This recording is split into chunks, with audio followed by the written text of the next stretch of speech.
Сияние Творца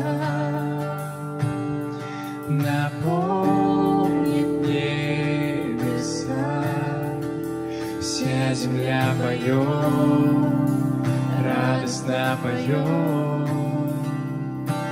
во тьме сияет свет, и смерти больше нет. Пусть ему поет весь его народ. Наш Бог так велик, пой со мной, наш Бог так велик. Пусть видят все наш Бог так велик.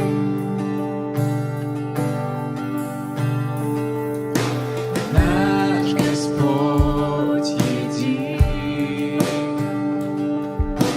Дух, Отец и Сын, ягненок он велен, ягненок он велен. Он царствует века,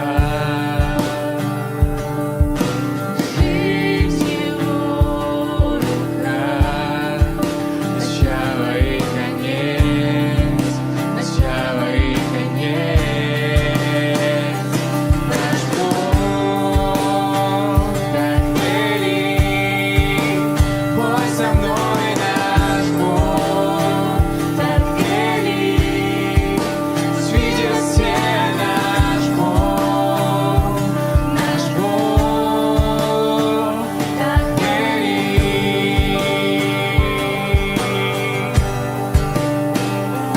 Он превыше всех имен, славе Он превознесен. И мой дух поет, наш Бог так велик.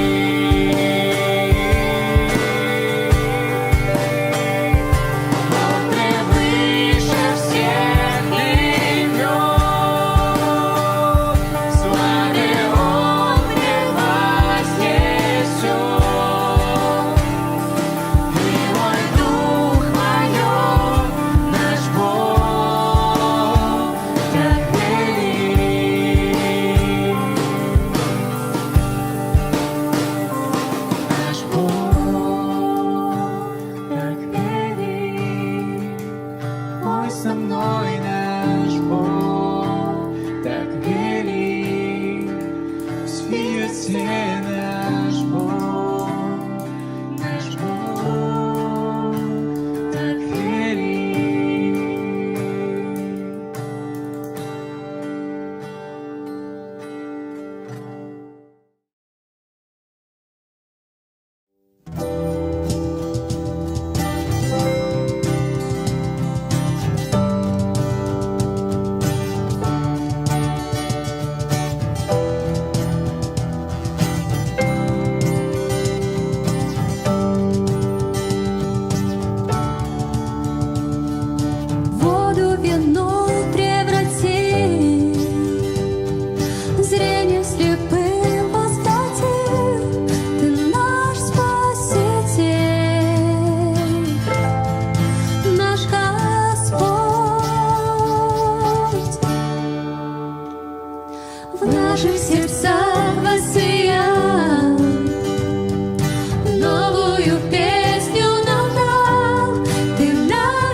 наших сердцах воссиял, новую песню нам дал. Ты наш Спаситель, наш Господь, самый великий и неизменный, царь и владыка во всей вселенной, Бог утешения, сильный и крепкий Господь, Господь, самый великий и неизменный, царь и владыка во всей вселенной, Бог утешения, сильный и крепкий Господь, Господь.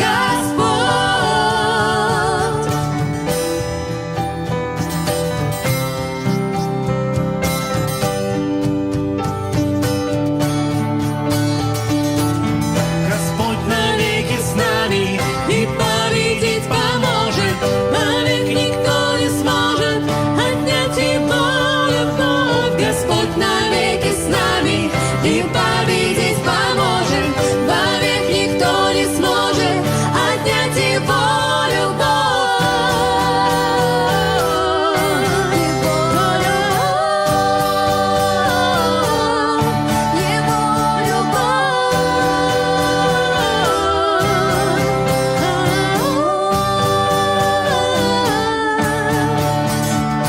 самый великий и неизменный, царь и владыка во всей вселенной, Бог утешения, сильный и крепкий Господь, Господь, самый великий и неизменный, царь и владыка во всей вселенной, Бог утешения, сильный и крепкий Господь, Господь. Господь навеки с нами и победить поможет, вовек никто не сможет отнять его любовь. Господь навеки с нами и победить поможет, вовек никто не сможет отнять его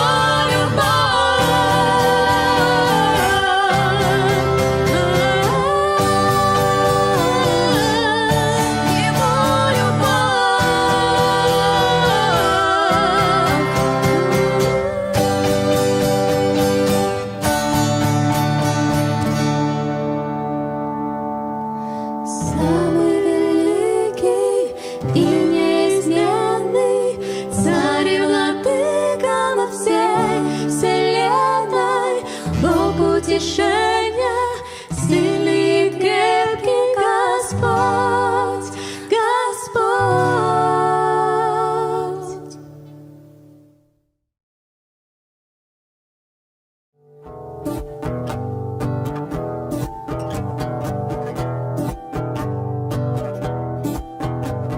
На небесах, На небесах мой вечный дом, мой вечный дом, в нем моя радость, в нем моя радость, спасение в нем. спасение в нем. На небесах На небесах счастье царит, счастье царит, все обещания все обещания сердце хранит. сердце хранит. На небе, вечный мой дом на небе, на небе, на небе, вечный мой дом на небе. на небесах На небесах мир и покой. мир и покой, Нет больше горя, нет больше горя, ведь Бог мой со мной. ведь Бог мой со мной. На небесах На небесах награду найду, награду найду, вслед за Иисусом вслед за Иисусом смело иду. смело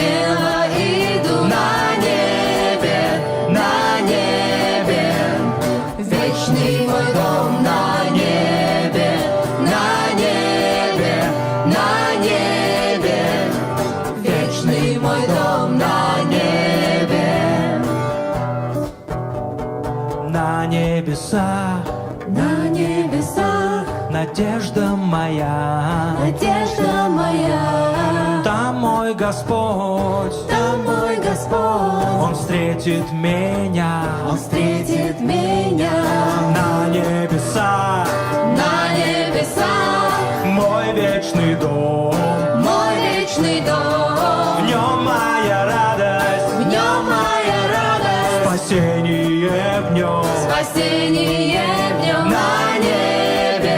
На небе, вечный мой дом. На небе, на небе, на небе, вечный мой дом. На небе, на небе, на небе, вечный мой дом. На небе, на небе, на небе, вечный мой дом. На небе, Вечный мой дом на небе.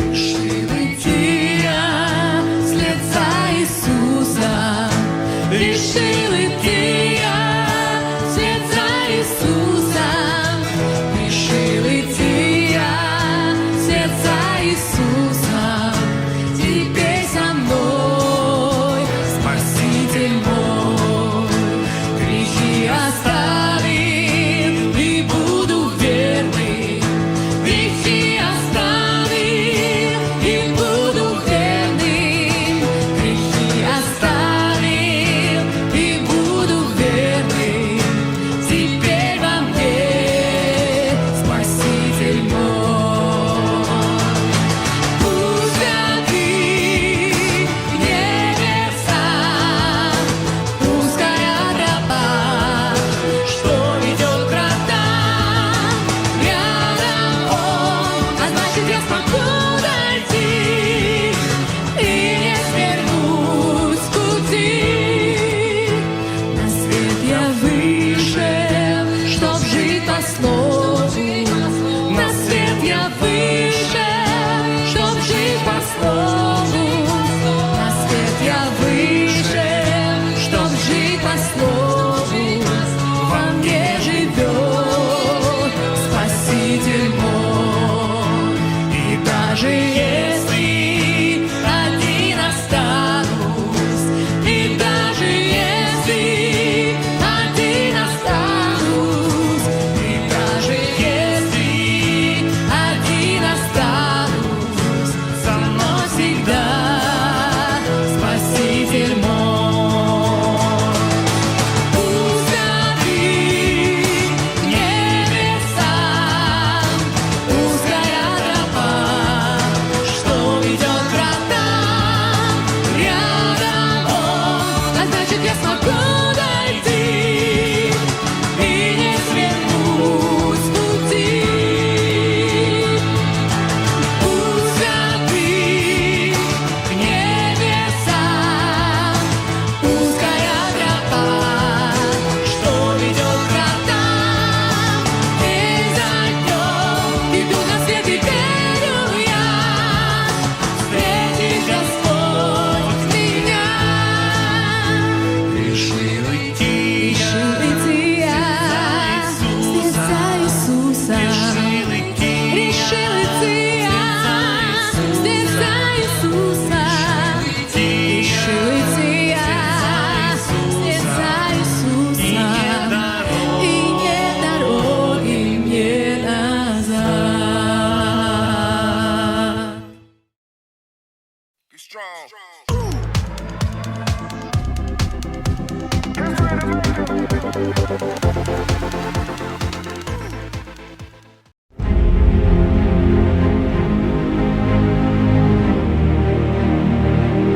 I remember about 11 years ago, we had a small camp with maybe 40 young people. We had no baptized teens, no students. and we baptized the first one. And from this one person, now we have 100 students and teens baptized in our Western Europe churches. Just 2 weeks ago, we had our church service in Geneva was led by the teens and the campus guys. And it was like the best church service during this year. It was mind-blowing. We were crying and laughing and so inspired. We had visitors, they were blown away. And it was just a group of 16 years old to 24-year-old. Basically from the preteen and the teen camp, we started to see people get baptized and then become students. And now some of them are going in the School of Missions. And they are so eager to learn. Hi, I'm David. I'm part of the School of Mission. I'm excited about how God is going to use us. And my vision, my hope for the future one day is that I get to be on a church planting somewhere else in Italy. God has blessed me so much these past few years, and He gave me so much blessings, and I asked myself, what am I giving back? I want to give back more that He gave me. I want to give more to God. I feel so full of joy to see that this young generation is definitely taking the torch to go higher and to do greater things that we have done. I'm looking forward to see more incredible stories like that.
Cuando hay temor y oscuridad, ya no quedan puertas que golpear. Pareciera que el futuro incierto está. En mi mente yo puedo escuchar, no hay salida por ningún lugar. Ya no hay fuerzas para poder escapar. Pero tú me has mostrado el camino. Jesús, tú tienes trazado mi destino. Me levantaré con autoridad, me enfrentaré contra toda adversidad, porque tú conmigo estás, Señor. Me das tu poder para vencer las murallas, yo derribaré, porque solo en ti, Jesús, yo confiaré.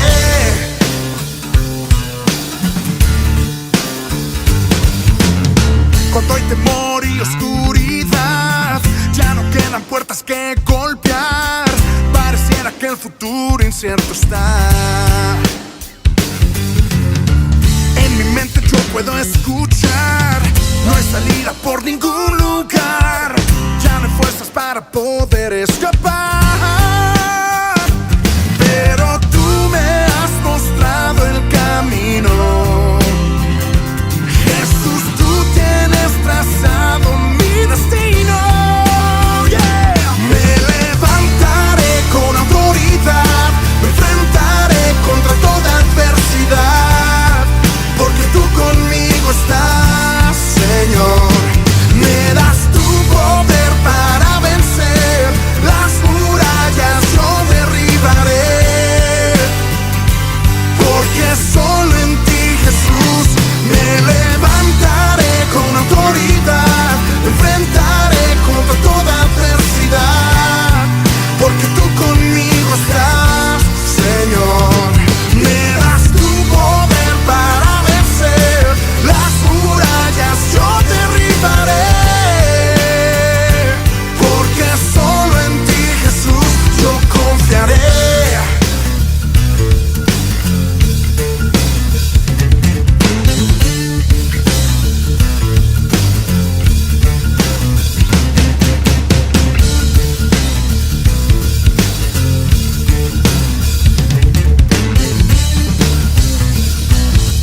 Oh yeah. You already know. Here we go. 1, 2, 3, go. Jesus got the power over death, hell, and the grave. Jesus got the power over death, hell, and the grave. He rose from the dead. Just like he said, y'all. Just like he said. Temple be strong, Temple yeah. be strong. I'll build it every day. Every day. Jesus God. Lord Jesus God. Lord Jesus God. Oh, Jesus God. Jesus got the power.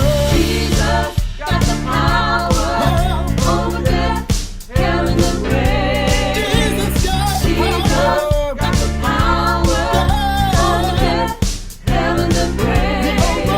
He rose from the dead, just like he said. Temple be strong, build it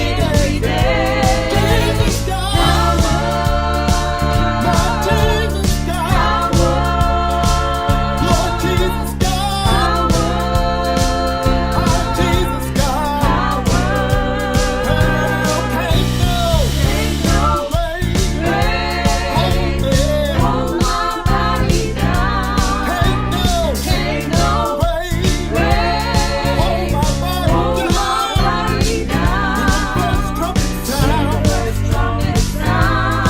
Get up off the ground. Take a look around All and see around. the Tower. Jesus God. My God is God. Your God is God. Ain't no grave. Hold my body down. I said, Ain't no grave. Hold my body down. Ain't no yeah. grave. Hold my body down. Ain't no grave. Hold my body down. When the first trumpet sound, get up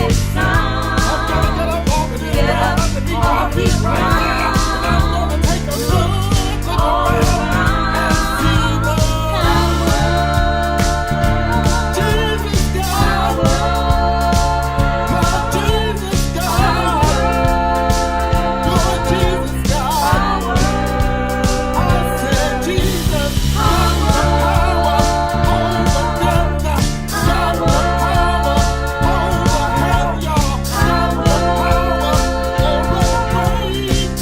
ground. All around.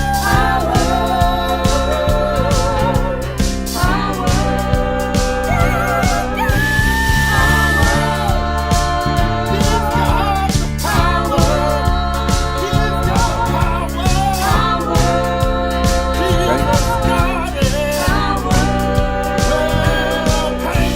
Ain't no grave. Hold my body down.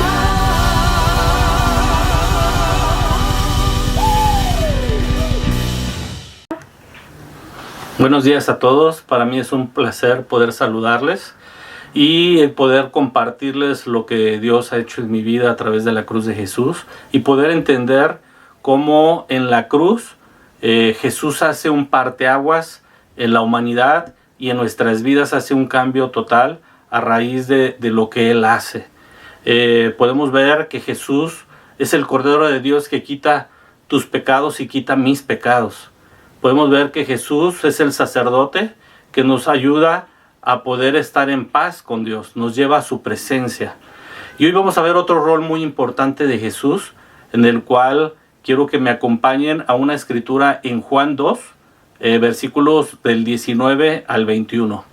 Juan 2, del 19 al 21 dice: de acuerdo, contestó Jesús, destruyan este templo y en 3 días lo levantaré. ¿Qué dices?, exclamaron. Tardaron 46 años en construir este templo y tú puedes reconstruirlo en 3 días. Pero cuando Jesús dijo este templo, se refería a su propio cuerpo. Y es una escritura que me impacta porque los fariseos, los judíos estaban pensando en un templo físico hecho por hombres que se destruye fácilmente. Y sin embargo, Jesús está hablando de un templo espiritual que era su cuerpo. Un templo eterno en el cual tú y yo tenemos esa oportunidad de poder presentarnos en ese templo que es Jesús. ¿Cómo el día de hoy te vas a presentar a ese templo? ¿Con mucho pecado, sin arrepentirte? ¿O la cruz de Jesús te ayuda a ir a ese templo realmente arrepentido de tus pecados, pidiéndole perdón a Dios y teniendo un corazón diferente, un corazón humilde, un corazón limpio, un corazón puro? ¿Cómo vas a ese templo? Ese templo es el punto de reunión de cada uno de nosotros para poder estar en la presencia de Dios, para poder amar a Dios, para poder adorarle a Dios. ¿Con qué corazón el día de hoy te presentas al templo de Jesús? Quiero que reflexiones, que medites y que si no te has arrepentido de tu pecado, es un momento oportuno para que el día de hoy pueda tu corazón arrepentirse de lo que hay en tu corazón. Acompáñame a orar por el pan y el jugo de uva que representa el cuerpo y la sangre de Jesús. Bendito Padre del cielo y de la tierra, papá, te damos gracias, Dios. Gracias por Jesús, gracias por su sacrificio, por su gran amor hacia cada uno de nosotros, porque nos pone en paz contigo, Señor, porque nos perdona nuestros pecados, Señor, pero que también nos ayuda a poder estar en el punto de reunión contigo, Señor. Que a través de Jesús podemos hablarte, amarte y adorarte, Señor. Yo te pido, papá, que ayudes a cada uno de nuestros corazones a arrepentirnos y presentarnos a tu presencia con un corazón humilde, un corazón puro, un corazón entregado a ti, Señor, sirviéndote con mucho gozo, con mucha alegría y poder servirte con todo nuestro corazón, papá. Gracias y te lo agradecemos todo esto en el nombre de mi Señor Jesús. Amén.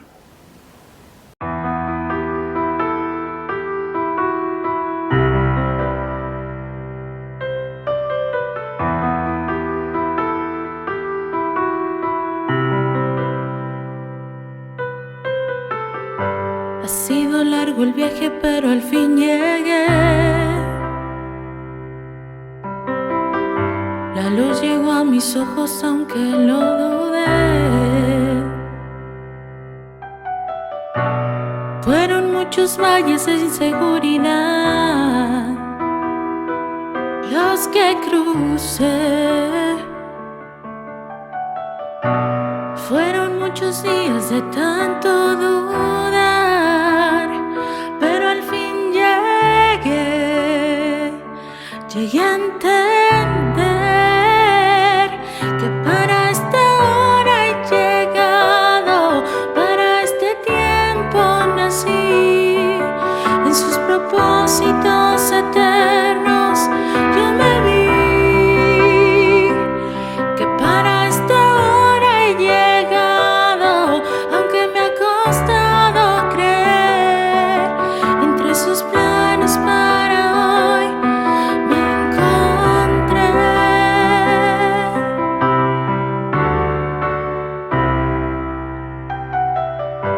Y nunca imaginé que dentro de su amor, no,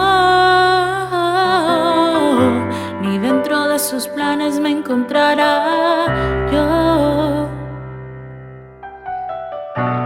Fueron muchas veces que la timidez me lo impidió. Fueron muchos días de tanto dudar, pero al fin llegué a entender que para esta hora he llegado, para este tiempo nací, en sus propósitos eternos yo me vi, que para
Hola a todos, me da gusto saludarlos y me da gusto que estén conectados cada uno de ustedes.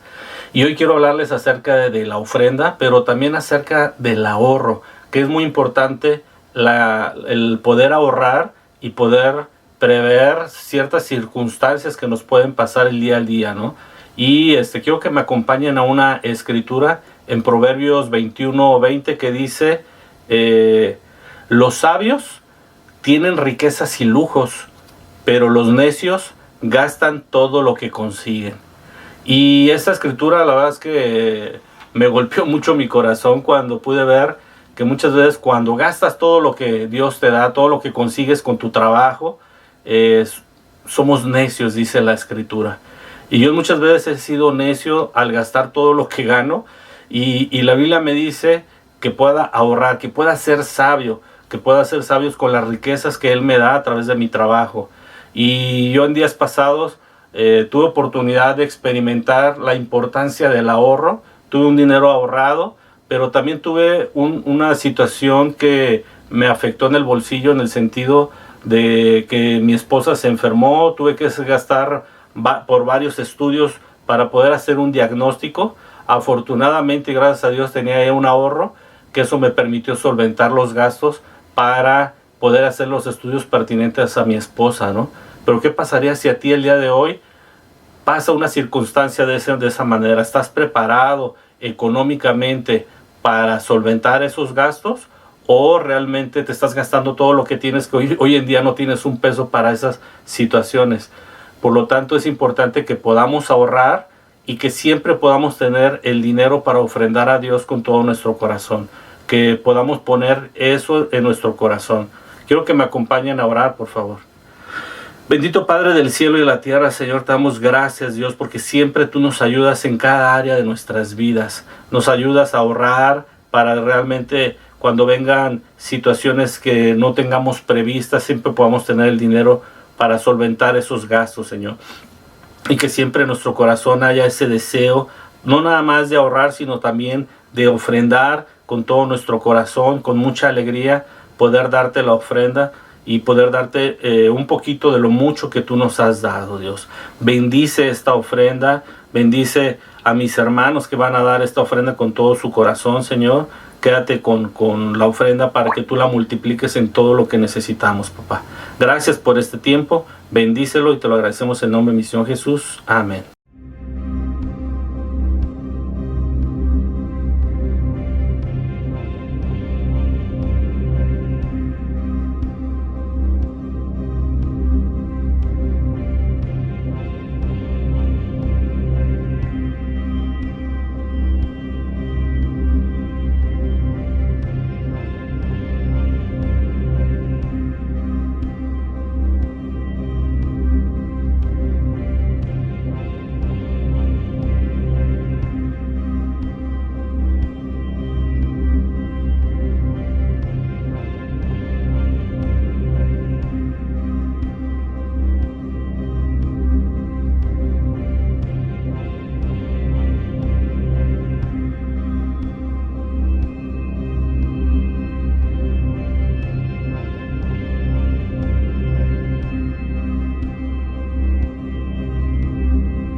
Familia, muy buenos días. Bienvenidos a nuestro primer servicio dominical, o segundo ya, de hecho, el 9 de enero.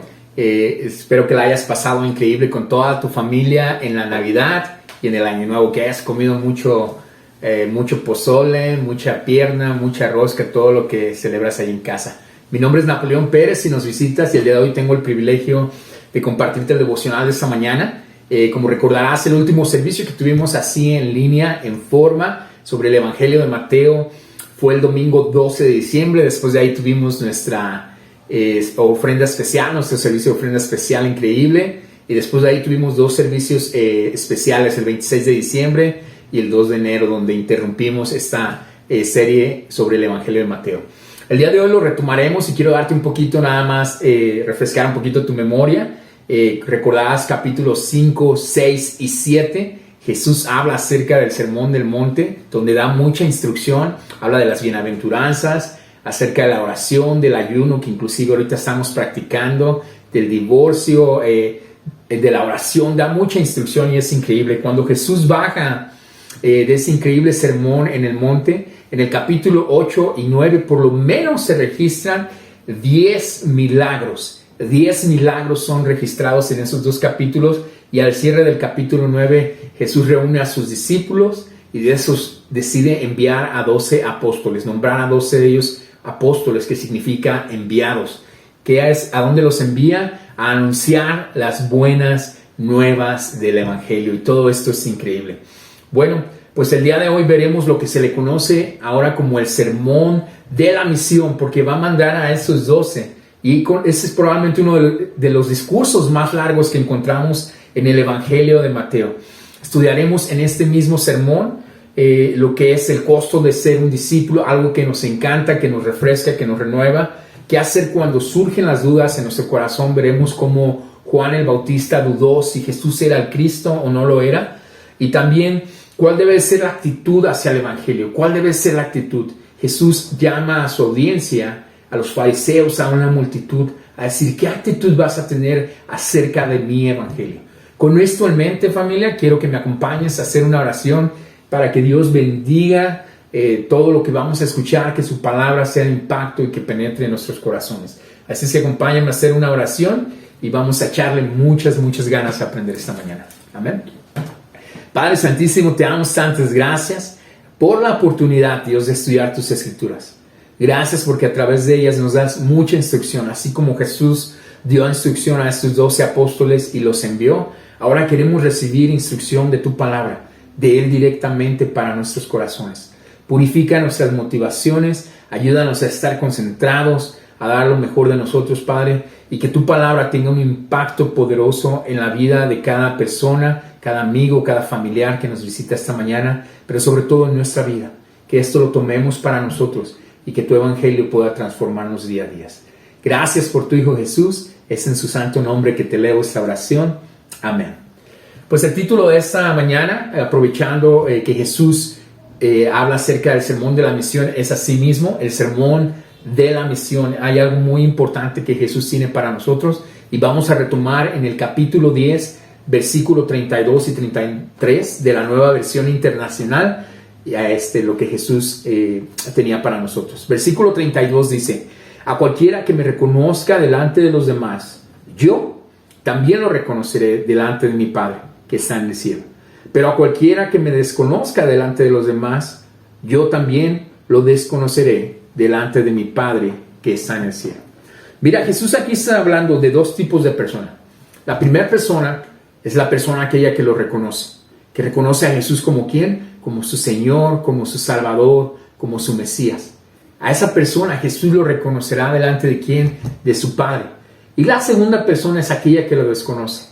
Aquella persona que desconoce a Jesús, Jesús lo desconocerá delante de su Padre. Quizás no en este momento, pero en el momento del juicio, en el momento en que tú y yo estemos cara a cara con Él, dirá: yo conozco a Napoleón o no lo conozco a Napoleón. Yo conozco y puedes poner a tu nombre o no lo conozco, ¿verdad? Y por eso es muy importante, era muy importante Jesús dejar en claro que el compromiso que Él nos llama no es un compromiso superficial o emocional, de una persona que viene un domingo y falta 2. No, Jesús nos está llamando a cada uno de nosotros a un compromiso profundo, que le conozcamos, que entendamos el verdadero llamado de las Escrituras y el verdadero propósito, a ser discípulo, un discípulo de Él, no a ser una persona que viene y se sienta, una persona que viene y escucha, pero que su vida no cambia. Que cuando las pruebas se presentan o transforman. Y mira, Jesús no estaba hablando aquí de algo así como quizás le pasó a Pedro, ¿no? Pedro sabemos que fue uno de sus apóstoles, caminó con él 3 años de su ministerio aproximadamente, y Pedro falló, Pedro lo negó. Lo negó 3 veces antes de que cantara el gallo, como recordarás. Pero él es restaurado, ¿verdad? Y dice, ¿qué hice? Su corazón es quebrantado y Jesús lo restaura, y es el apóstol que está dando la prédica inaugural en el servicio inaugural de la iglesia en el día del Pentecostés. Jesús no está hablando de ese tipo de gente que falla o se aleja. Jesús está hablando aquí de una persona que conscientemente se ha alejado y ha decidido a amar al mundo más que a Él, negarlo a Él como su Señor. Ahora, ¿cómo podrás pensar? ¿Cómo podrías más bien estar negando a Jesús como tu Señor el día de hoy? ¿Cuál sería una indicación de que te has apartado tú de Él? De que yo me he apartado de Él. ¿Qué estás dispuesto a hacer para revertir ese patrón espiritual que determinará tu destino de vida? No hay discípulo alguno que viva en secreto. Si tú eres un discípulo de Jesús, una discípula, y realmente entendiste lo que pasó en la cruz, lo que pasó en tu bautismo, tú estás dispuesto, ahora que yo he recibido todo esto, que lo he internalizado, yo necesito salir y compartir de lo que Jesús ha hecho en mi vida. No hay discípulo que viva en secreto. O eres un discípulo o no lo eres. O la gente te conoce por ser así o no lo eres. Y no estoy hablando de perfección, estoy hablando de ser una persona que ha rendido su vida. Estoy hablando de una persona que desea ser transformada y que está dispuesta a ser perfectible. No perfección, pero ser una persona perfectible en ese proceso de transformación. Ahora leamos versículo 34 al 36. Algo muy interesante nos va a decir aquí Jesús. No crean que he venido a traer paz en la tierra. No vine a traer paz, sino espada. Porque he venido a poner en conflicto ¿a quién? Al hombre contra su padre, a la hija contra su madre, a la nuera contra su suegra, y los enemigos de cada cual serán los de su propia familia. Mira, Jesús lo que está diciendo aquí es, cuando tú te acercas a Él y en realidad hay una transformación, algo va a suceder. No es que Él quiera de manera voluntaria ponerte en conflicto con tu papá, tu mamá, tu hija, tu hijo, tu esposa, tu esposo. No. Pero Jesús dice, ¿sabes qué? Al momento de tú cambiar, si hay una transformación, de manera natural va a haber un conflicto. Él desea, o el propósito final del Evangelio es obviamente que tú y yo estemos en paz con Dios. Pero en ese proceso inmediato nosotros de devolver nuestras vidas a Jesús, ocurre un conflicto familiar. ¿Por qué? Porque tú ya no eres ese tío alburero, esa comadre chismosa, ese primo grosero, ese, no sé, hermano que te incitaba a, vámonos con estas chavas, vámonos a la fiesta, vámonos a robar. Jesús ha entrado a tu vida, ya hay una transformación, y obviamente la gente que está alrededor de ti y la ve, pues no le es agradable, no le es grata, ¿verdad? Que tú estés teniendo estos cambios en tu vida. Y Jesús por eso dice, yo no vine a traer paz, vine a traer la espada. Y podría crear un poquito de incomodidad o de conflicto, porque en Isaías 9:6 Jesús es llamado el príncipe de paz. Pero Jesús tampoco engaña a nadie, ¿no? Dice, vente, y si tú vienes a mí, las cosas van a estar mejor, tu matrimonio va a estar mejor, las finanzas van a estar mejor en tu casa. Jesús no plantea un escenario que probablemente no se dé. Jesús dice, si tú me sigues, de lo que yo te voy a estar seguro es de que yo voy a estar contigo y voy a cuidar de ti. Él no plantea un escenario con 0 problemas. En Miqueas 7:6, que es de hecho el pasaje que Jesús está citando aquí, la Biblia dice que habla de división entre familias. Es decir, este tema no fue un tema nuevo hace 2000 años, como no lo es ahorita, ni aún antes de él. El pueblo de Israel en el Antiguo Testamento, las familias estaban siendo divididas. ¿Por qué? Porque había gente que había decidido adorar al Dios verdadero de Israel. Pero aún dentro de esa familia había también gente que había decidido apartarse del Dios verdadero y adorar a dioses paganos. Así como no lo fue en el Antiguo Testamento, como no lo fue en el tiempo de Jesús, tampoco no lo es en nuestro tiempo. Quizás tú puedes pensar en algún familiar que dejó de hablarte, o de juntarse contigo, o de ir a tus reuniones o a los cumpleaños de tus niños, porque tú decidiste volver a tu vida a Dios. Si es así, no te sientas mal. Por el contrario, está listo para cuando este familiar necesite escuchar de Dios o un consejo, tú puedas ser ese hombre, esa mujer que ha permanecido fiel a pesar de las pruebas. Algunos no querrán escuchar el mensaje y es triste, pero algunos sí, y debemos de estar preparados. Continuamos con nuestra lectura en el versículo 37. Es lo que conocemos como el costo de ser un discípulo, de seguir a Jesús. El que quiere a su padre o a su madre más que a mí, no es digno de mí. El que quiere a su hijo o a su hija más que a mí, no es digno de mí. El que no toma su cruz y me sigue, no es digno de mí. Versículo 39. El que se aferra a su propia vida, la perderá. Y el que renuncia a su propia vida por mi causa, la encontrará. Qué pasaje tan profundo y tan difícil a la misma vez. Jesús toma las relaciones más cercanas y más profundas. Un padre, una madre, nuestras hijas. Si tú amas más a papá, más a mamá, más a tu hijo, no eres digno de mí. Si tú no cargas tu cruz y me sigues, no eres digno de mí. Ahora, ¿por qué Jesús tomaría estas relaciones tan profundas? Primero que nada, Jesús quiere decirte y decir a cada uno de nosotros que Él debe ser primero. Que cuando nosotros ponemos nuestro matrimonio, nuestros hijos o cualquier otra relación, cualquier otra cosa, todo está de cabeza. Pero cuando tú y yo decidimos ponerlo a Él en primer lugar, tú y yo podemos amar a nuestro familiar, a nuestra esposa, a nuestros hijos, a nuestros padres, honrarlos de la manera que Jesús, de la manera que Dios quisiéramos que los honráramos. Y eso es muy, muy, pero muy importante. Cuando yo, Napoleón, estoy poniendo a Dios en cualquier otro lugar, mi tendencia es a ser sarcástico, a ser egoísta, a ser un hombre enojón que lastima a su esposa y sus hijos, que no respeta a papá y a mamá. Esa es mi tendencia. Cuando yo decido darle su lugar a Dios, cuando estoy cerca de Dios, cuando estoy orando, cuando estoy leyendo, mi tendencia es poder tratar a mi esposa como Jesús la trataría, hablarle a mis hijos con el respeto que Jesús les hablaría. Y por eso Jesús hace hincapié: a menos que tú me pongas en el lugar adecuado, tú no puedes ser un discípulo, no eres digno de mí. No es que Él esté deseando que tú te alejes o te apartes de tu familia, sino que como producto de una cercanía de Él, de estar con Él y con Dios, tú puedas amar y profundizar en tus relaciones. Y me encanta porque la iglesia es muy, la verdad, se invierte en nuestra iglesia en tener en retiros de matrimonios, talleres de padres, enseñanza bíblica que nos ayude. ¿Alguna vez has escuchado a algún familiar decir: yo amo mis hijos más que a mi vida? Y el amor, la relación que tienen con los hijos está por encima de la esposa, y Dios está acá y los hijos acá. Lo que estamos haciendo, me acuerdo en un taller que aprendimos, y quizás tú también lo recuerdas, hace un par de años, 3 años aproximadamente, estamos creando hijos inseguros, estamos creando hijos malcriados. Y cuando ellos salgan a la realidad del mundo, ellos van a ser personas inseguras, y los estamos lastimando de alguna manera. Cuando ellos se vayan, el matrimonio que tú vas a quedar, que la persona con la quien se va a quedar es tu esposo o tu esposa.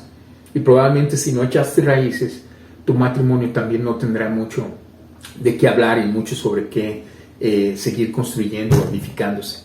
Es muy importante, iglesia, que cuando nosotros tengamos ese tipo de enseñanza podamos no solamente escucharla, sino tomarla y llevarla a la práctica en nuestros hogares. Jesús está hablando de este tipo de enseñanza y de este tipo de amor que emana de Él. Ahora, aquí por primera vez vemos que Jesús menciona la palabra cruz. Es la primera vez que en el Nuevo Testamento es mencionada la palabra cruz. Para ellos era muy claro a qué se refería Jesús, ¿verdad? Para ellos la imagen de la cruz era una imagen de violencia, era una imagen de una muerte degradante, era algo que los romanos practicaban. Y recordemos que en este momento el pueblo judío estaba bajo el imperio romano, ¿verdad? Y debemos recordar también que para Jesús el cargar tu cruz significaba dejar tus propios planes, tus propios deseos, tus ambiciones, tu agenda, para rendirlos a Él.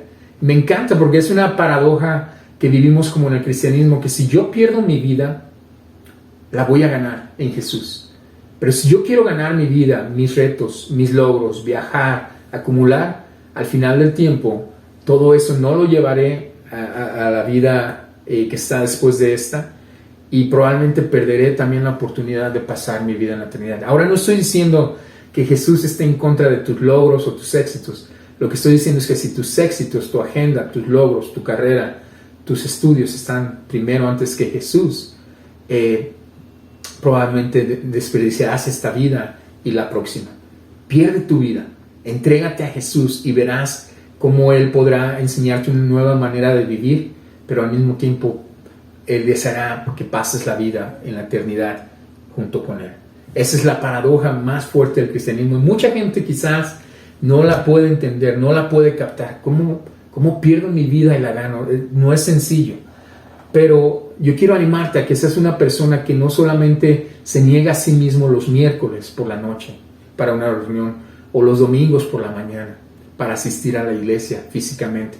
Que seas un hombre, una mujer que se niega a sí mismo y que se rinde al señorío de Jesús.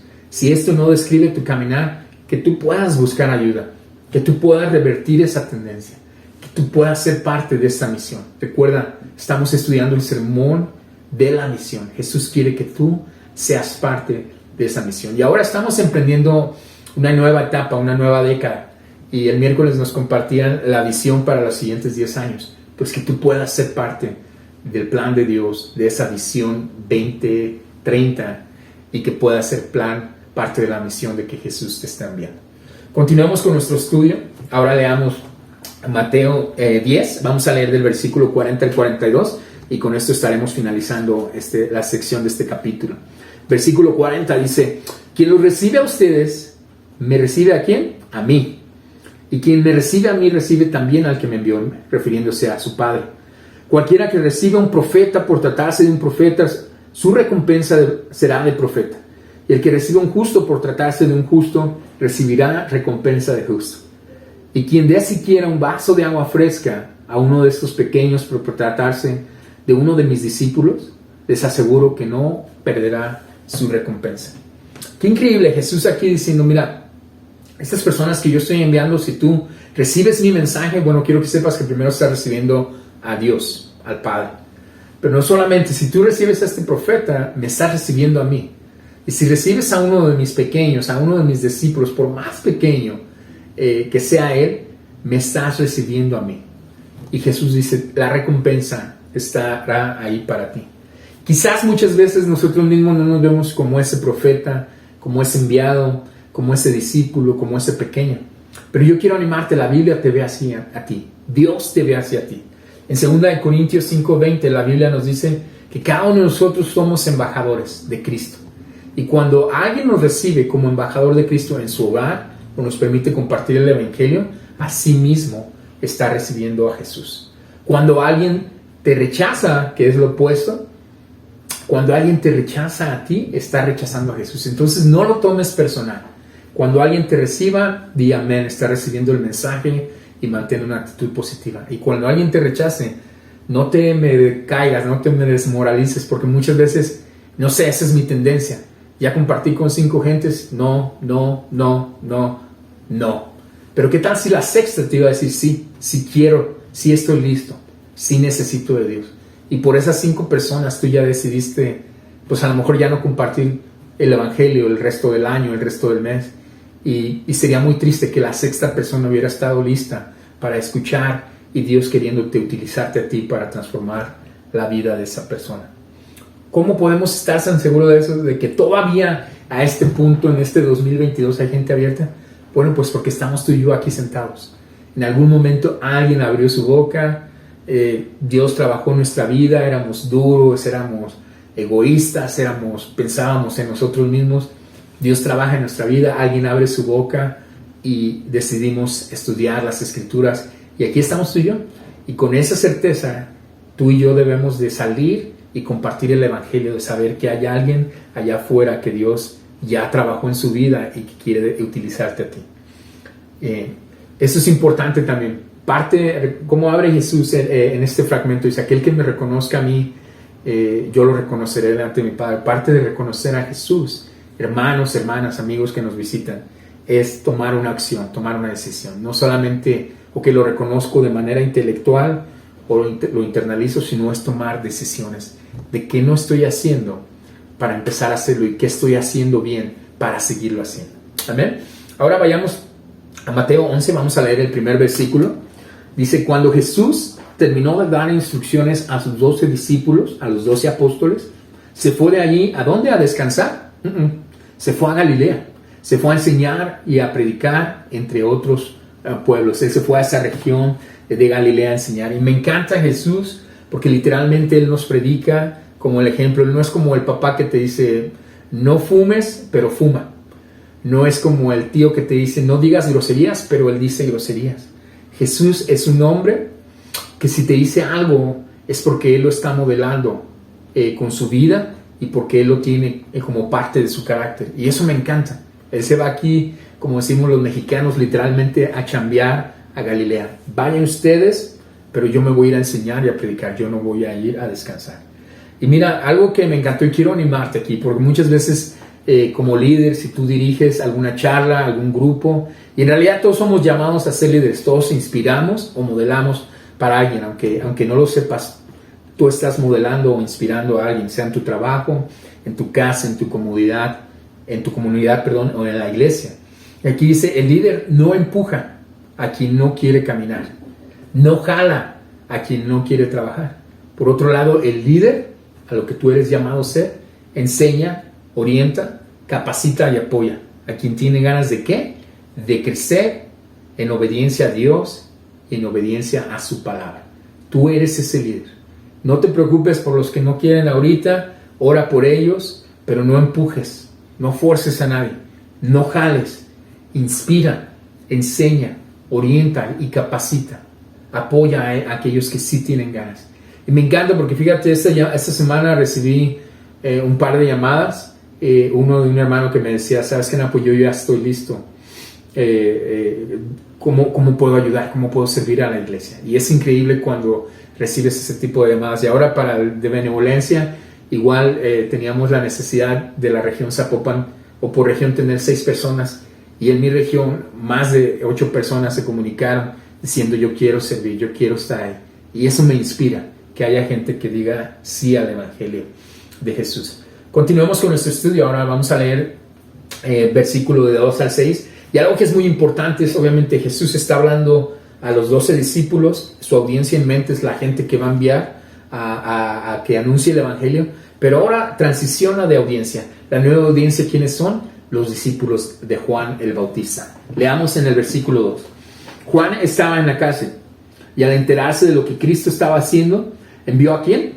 A sus discípulos a que le preguntaran, ¿eres tú el que ha de venir o debemos de esperar a otros? Versículo 4. Les respondió Jesús, vayan y cuéntenle a Juan lo que están viendo y oyendo. Los ciegos ven, los cojos andan, los que tienen lepra son sanadas, los sordos oyen, los muertos resucitan y a los pobres se les anuncian las buenas nuevas. Dichoso el que no tropieza por causa mía. Y mira, es increíble aquí, porque Juan el Bautista obviamente a este punto ya había sido encarcelado. Y el motivo de su encarcelamiento, como quizás algunos estaremos familiarizados, era que Herodes de Antipas se había casado con su hermano Felipe, con la esposa de su hermano, Felipe, no con su hermano, con la esposa de su hermano Felipe, Herodías. Él la había tomado y Juan el Bautista confronta a Herodes y le dice, lo que hiciste tú no es correcto. Tú te casaste con la esposa de tu hermano. Por esta razón, Juan el Bautista es enviado a la cárcel. Y bueno, se encuentra en la cárcel, envía a sus discípulos, vayan y pregunten a Jesús si Él es el que habíamos de esperar o viene alguien después de Él. Y mira, hay dos posturas. Una de ellas es que Juan estaba dudando de su fe. Pero a mí me gusta pensar más en la segunda, que fue por la cual Juan envió a sus discípulos. Juan había malentendido quizás algunos de los planes de Jesús. Recordemos que Juan había hablado acerca de Jesús en Mateo 3:12. Había hablado de que Jesús sería aquel que separaría la paja del trigo, refiriéndose a un ministerio de juicio. Es decir, Juan no esperaba que Jesús empezara un ministerio de sanidad, que estuviera sanando al leproso, al cojo, al ciego, al paralítico. Juan esperaba que Jesús viniera con un ministerio, anunciara las buenas nuevas y después juzgara, ¿verdad? ¿En cuánto tiempo? No lo sabríamos, pero que sí fuera él. Él lo compara como aquella persona en Mateo 3:12 que tiene el aventador en la mano, el cual aventaba la paja al aire, el viento se llevaba la paja y esa paja era quemada, representando el infierno. Y el trigo era mantenido obviamente por la persona que tenía este aventador. Se refería a Jesús, era un ministerio de juicio. Vayan y pregunten, ¿es Él quien habíamos de esperar o viene alguien después, ¿no? Y yo sé que nosotros, de alguna manera, nuestra fe muchas veces no nos alcanza y dudamos, ¿será que este era el plan de Dios para mi vida? ¿Será que Dios en realidad quería que tomara esta decisión laboral, esta decisión económica? Y muchas veces dudamos, pero yo quiero animarte a que si tú estás caminando con Dios y Dios te llevó a tomar esa decisión, oraste, ayunaste, pediste consejo, que tú confíes. A lo mejor está adelantito lo que viene y algo similar le estaba pasando a Juan. Y bueno, quiero de alguna manera también decirte que Jesús regresa y les dice a los discípulos, vayan y digan a Juan lo que han visto. Yo soy el Mesías, yo soy el que habría de venir. Díganle que no se preocupe. Y Juan obviamente jamás sale de la cárcel, es decapitado, muere en la cárcel y tristemente pues no pudo ver el reino de Dios. Él habló acerca del reino de Dios, habló de aquel que habría de venir, pero tristemente ya no pudo disfrutarlo. Pero cumplió su propósito y eso es algo increíble. Y yo quiero animarte y preguntarte que si en algún momento tú estás dudando de tu fe, Jesús, ¿qué hizo? Envió a los discípulos y díganle a Juan de los milagros que están viendo, que tú puedas recordar, ver los milagros que Dios ha hecho en tu vida, ya sea en el pasado o en este momento, los que ha hecho en la vida de otras personas que están alrededor tuyo y que tú puedas dar testimonio de esos milagros y que puedas seguir avanzando en tu fe. Tu fe es muy, muy importante. Los milagros que Dios ha hecho tienen un propósito de mantener esa fe viva y ardiente en tu vida. Amén. Leamos ahora versículos del 7 al 10. Dice, mientras se iban los discípulos de Juan, Jesús comenzó a hablarle ¿a quién? A la multitud. Entonces, primeramente estaba hablando con los 12, después habla con los discípulos de Juan y ahora transiciona de audiencia. Es muy importante tener eso en mente. Voltea a la multitud y empieza a hablarle acerca de Juan. ¿Qué salieron a ver en el desierto? ¿Una caña sacudida por el viento? Si no, ¿qué salieron a ver? ¿A un hombre vestido con ropa fina? Claro que no. Pues los que usan ropa fina de lujo están ¿en dónde? En los palacios de los reyes. Entonces, ¿qué salieron a ver? ¿A un profeta? Sí, les digo, y más que un profeta. Este es de quien está escrito: yo estoy por enviar a mi mensajero delante de ti, el cual preparará el camino. Y mira, mucha gente salió a ver a Juan al río Jordán, cerca del río Jordán. ¿Te acuerdas donde él bautizaba? En ese desierto donde él predicaba. Y muchas veces la gente, yo creo que salió más por curiosidad que necesariamente querer responder al llamado de Juan, al llamado del Evangelio de Jesucristo. El día de hoy puede haber gente visitándonos, gente sentada en esta audiencia, ya sea convertida o que nos visita por primera vez, pero que no necesariamente está respondiendo al llamado del Evangelio. Y eso es muy, pero muy peligroso. Venir a escuchar la palabra de Dios y no hacer algo al respecto es algo muy peligroso, porque por lo menos antes pues no la habías escuchado, no sabías que Dios esperaba de tu vida. Pero el día de hoy que lo sabes, que entiendes y que sabes la expectativa de Dios para tu vida y no tener una respuesta al Evangelio, es un corazón duro. Y yo quiero animarte a que tú no seas como esas personas que salieron a escuchar a Juan el Bautista en el desierto, pero que no respondieron al llamado. Que por el contrario seas una persona que está dispuesta a responder al llamado de Jesús. Una caña sacudida. Fíjate qué contraste tan interesante. Las cañas obviamente son movidas por el viento. Y lo que estaba diciendo aquí Jesús es, Juan no era un hombre cambiante en su manera de pensar. Juan era un hombre que hablaba la verdad y te decía lo que era mentira, que te decía lo blanco entre lo negro. Y por eso sabemos que al confrontar a Herodes terminó en la cárcel. Le costó su vida misma, pero no estuvo dispuesto a doblar esas convicciones. De vestiduras delicadas, obviamente no eran los palacios. Sabemos que Juan vestía ropa de ¿qué? De camello y se alimentaba de langostas y miel silvestre. Y finalmente le dice a un profeta. Yo les digo que Juan era más que un profeta, pues él cumplió profecías que aún otras profetas, valga la redundancia, habían hablado acerca de él en el Antiguo Testamento. ¿Cuáles son algunas de ellas? Bueno, aquí Jesús está hablando de Malaquías. En el capítulo 3, versículo 1 dice, yo estoy por enviar a mi mensajero para que prepare el camino delante de mí. Está hablando de Jesús, la voz en el desierto, preparando el camino, el corazón de los que habrían de creer para recibir el evangelio de Jesús. Ahora leamos el versículo 11. Les aseguro que entre los mortales no se ha levantado nadie más que Juan el Bautista. Nadie más grande, que Juan el Bautista. Sin embargo, el más pequeño, refiriéndose a nosotros, en el reino de los cielos es más grande que él. ¿Por qué?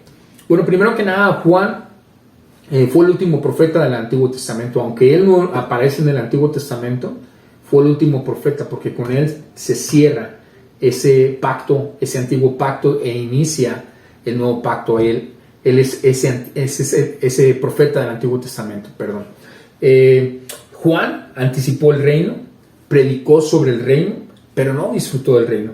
Recordemos que aunque vio a Jesús, vio al Mesías, él no vio a Jesús morir en la cruz, ni vivió durante el nuevo pacto. Más sin embargo, tú y yo sí hemos disfrutado. Jesús muere en la cruz, trae un plan nuevo de expiación en la cruz a través de Jesús, y es increíble porque tú y yo ahora podemos disfrutar de ese plan. Entonces por eso aquí dice Jesús, miren, Juan era el más grande de los profetas, mas sin embargo les digo que el más pequeño dentro del reino de Dios, refiriéndose a los que entraron en el nuevo pacto después de su muerte, es más grande que él. Tú y yo debemos de vivir bajo ese nuevo pacto y sentirnos especiales, de no solamente estar disfrutando de lo que Jesús hizo en la cruz, de su muerte y de su resurrección, pero de estar disfrutando de las promesas que vemos a través de su palabra. Tú y yo vimos el plan completo de Dios al tener el antiguo pacto, el Antiguo Testamento y el Nuevo Testamento en nuestras manos. Tú y yo debemos de sentirnos especiales. Ahora leamos versículos 12 al 15. Dice, desde los días de Juan el Bautista hasta ahora, el reino de los cielos ha venido avanzando contra viento y marea, y los que se esfuerzan logran aferrarse a él, porque todos los profetas y las leyes profetizaron acerca de ¿quién? De Juan. Y si quieren aceptar mi palabra, Juan es el Elías que habría de venir. El que tenga oídos, que oiga. Y miren, su ministerio de Juan duró aproximadamente como 18 meses, para que te des una idea. Del momento que él empezó a hablar en el desierto, cerca del río Jordán, hasta este punto el ministerio de Juan había durado 18 meses. Podemos decir que también el ministerio de Jesús se encontraba en su segundo año. Y aquí Jesús dice, este era el Elías que habría de venir. Ahora recordemos que en Juan 1:20, cuando envían los fariseos y maestros de la ley a preguntarle a Juan en el desierto, ¿eres tú el Cristo? No soy el Cristo. ¿Eres tú Elías? No soy Elías. ¿Eres tú el profeta?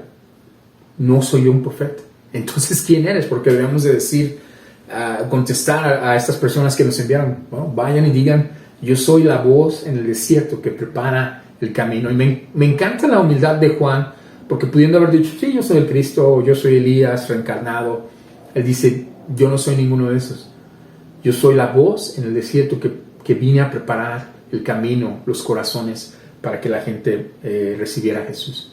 Y ese es el Elías que muchas veces mucha gente dice, bueno, ¿era Juan el Elías o no? Bueno, Juan no era el Elías físicamente o en cuerpo, pero Jesús dice, este es el Elías que habría de venir. Dice versículo 14, y si quieren aceptar mis palabras, Juan es el Elías que habría de venir. El que tenga oídos, que oiga. Él era el Elías que habría de venir en espíritu. Y es muy importante porque en este sentido podemos muchas veces sentirnos confundidos. ¿Es Elías? ¿No es Elías? ¿Cuál era el propósito de Juan? Y debe de haber una claridad en nuestra vida. El propósito de Juan era simplemente preparar el camino para que Jesús viniera. Para cuando viniera el Evangelio y el nuevo pacto, en nuestros corazones estuviesen listos. Amén. Concluyamos finalmente el estudio de esta mañana en el versículo 16 al 19. ¿Con qué puedo comparar a esta generación? Se parece a los niños sentados en la plaza que gritan a los demás, tocamos flautas y ustedes no bailaron, cantamos a los muertos o por los muertos y ustedes no lloraron. Versículo 18. Porque vino Juan, que no comía ni bebía, ellos dicen, tiene un demonio, Y vino el Hijo del Hombre, que come y bebe, y dicen, este es un glotón y un borracho, amigo de recaudadores de impuestos y pecadores. Pero la sabiduría queda demostrada por sus hechos. Y mira, aquí Jesús está empleando una expresión, si tú quieres, hasta cierto punto fuerte. ¿Para reprender qué? La conducta infantil e inmadura de los fariseos. Los fariseos habían ido a ver, si recuerdas, a Juan en el desierto, y decían, esta persona está endemoniada, tiene un demonio, porque no bebía ni comía, ni era una persona glotona, como decían. Pero después ven a Jesús en fiestas, en las bodas de Canaán, ven a Jesús convirtiendo el agua en vino, ven a Jesús con Mateo en una comida, y otros recaudadores de impuestos y pecadores, y Jesús le llaman a él un hombre borracho y glotón, amigo de pecadores y recaudadores de impuestos. Y qué duro debió haber sido, ¿no? Para ellos, que obviamente vino Juan, habló la verdad, habló lo bueno entre lo malo, no bebía, no tomaba, y la gente no lo escuchó. Y viene Jesús, convive con pecadores, socializa, y la gente no lo escucha. Y mucha gente jamás la vas a tener contenta. Ya sea que escuchen la verdad o no la escuchen, mucha gente no va a estar dispuesta, no va a estar con el corazón abierto. Y lo que debemos de tener aquí presente es que muchas veces el problema no es ni con el mensaje ni con el mensajero. El problema es su corazón duro, el corazón duro para recibir el Evangelio. Y yo quiero culminar esta mañana preguntándote, ¿cómo está tu corazón para la palabra de Dios? ¿Es un corazón abierto y dispuesto? ¿Qué puedes hacer para cambiarlo si no es así? Piensa, ¿quién de la gente que está a mi alrededor, en mi charla bíblica, en mi comunidad de creyentes, quién puede ayudarme a crecer? Te sorprenderás de cuando te empieces a hacer estas preguntas, toda la gente que aparecerá y que estará dispuesta a ayudarte a crecer para la gloria de Dios. Yo quiero concluir esta mañana diciéndote que este año nuevo oremos por un corazón nuevo, que tú puedas orar por un corazón nuevo, suave y duro para Dios. Que este sermón de la misión que fue predicado por Jesús fue predicado para vivirlo, no simplemente para escucharlo. Y si fue predicado para vivirlo, pues vivámoslo, pongámoslo en práctica. Sigue cargando tu cruz. Está dispuesto a ser un discípulo. Da tu agenda a Dios, tus ambiciones, tus propios deseos, tus anhelos. Y Dios, yo anhelo todas estas cosas, pero no a costa de una salvación. Yo quiero perder mi vida en esta tierra para ganarla en la eternidad. Cuando surjan dudas, como quizás le surgieron a Juan el Bautista, pregunta. Él no se quedó con la duda. ¿Eres tú que había de venir? ¿Es este tu plan, Dios, para mi vida? ¿Por qué está sucediendo esta cosa? ¿Por qué está así mi matrimonio? ¿Por qué está así mis relaciones dentro y fuera de la iglesia? ¿Y qué puedo hacer, Señor? Pero haz preguntas y te sorprenderás de cómo Dios contesta. Mantén una actitud firme y dispuesta para el Evangelio de Cristo. Hermano, amigo que necesitas, espero de todo corazón que este devocional, que estos breves versículos, hay tanta enseñanza, pero que estos versículos tengan un impacto en tu vida y que como consecuencia de las decisiones que estás tomando, el día de hoy tu vida sea transformada. Te amo en Cristo, gracias por tu atención y a Dios sea la gloria. Amén.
Thank